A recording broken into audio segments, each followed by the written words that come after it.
Welcome to the 1 Minute Apologist. We interview the world's leading apologists to provide credible answers to curious questions. Why don't we just throw something kind of light out there, like, what is the waiting time problem in evolutionary biology? Sure. Well, the waiting time problem was first discovered by Dr. Michael Behe at Lehigh University in his book, The Edge of Evolution, where he basically tried to calculate the waiting time, how long it would take for two-step coordinated mutation to occur in humans. And he basically used this, he actually calculated this based upon malarial empirical data, based upon the malarial parasite. And according to him, it would take approximately 10 to 15 years to get a two-step coordinated change. In 2008, in the Journal of Genetics, Jurgen and Schmidt, who were two mathematicians, published a paper where they sought to challenge Michael Behe's assessment. And they said, guys, don't worry, you can do it in far less than 10 to 50 million years. In humans, you would only need 216 million years for this two-step coordinated change to occur. Now, given that in the human-chimp divergence, according to the conventional evolutionary story, occurred about 6 million years ago, that's a bit of a problem. Yeah. Behe, of course, responded to that, showing that there's some simplifications in their math, and actually the time it would take is actually far larger than that. But to take an example, if you look at the fossil record is very good at documenting the time that you have, the window of time that you have to traverse the A to B transition.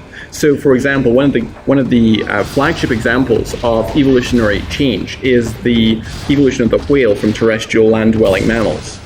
And the whale is supposed to have evolved from a terrestrial mammal called Pakicetus, and the next in the series is called Indohyus, Ambulocetus, which is a walking whale, Protocetus, all the way down to Dorudon and Basilosaurus. If we take the fossil record seriously, that occurs in the space of only a few million years, 4 or 5 million years. What would you need to accomplish that transition of form? Well, you need a special lung surfactant, because when whales dive and come back to the surface, the lung has to re-expand and do so very quickly. You need a reorganization of the kidney tissue, because you have to intake salt water. You need to modify the mammary glands for nursing young underwater. You have to reorientate the fetus for giving birth underwater. You need to have substantial reduction of the hind limbs. The forelimbs have to be transformed into flippers. You need to have an intra-abdominal kind of current heat exchange system, because in whales, the testes are actually inside the body. And what happens in mammals, if the testes fail to descend and they're not cooled, you get sterility, which obviously is an evolutionary dead end.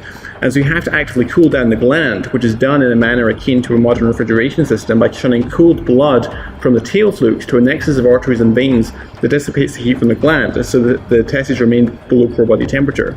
Now, if you make an outrageously generous assumption that only 2 mutations are necessary to accomplish that innovation, where you get the testes inside the body and then get this elaborate kind of current heat exchange system. Richard Sternberg, who's an evolutionary biologist, took the equations of the Jurgen-Schmidt paper from 2008, and he readjusted the math to say, okay, so we're dealing with more individuals and so on. And according to his math, it would take approximately 43.4 million years for a two-step coordinated mutation to occur.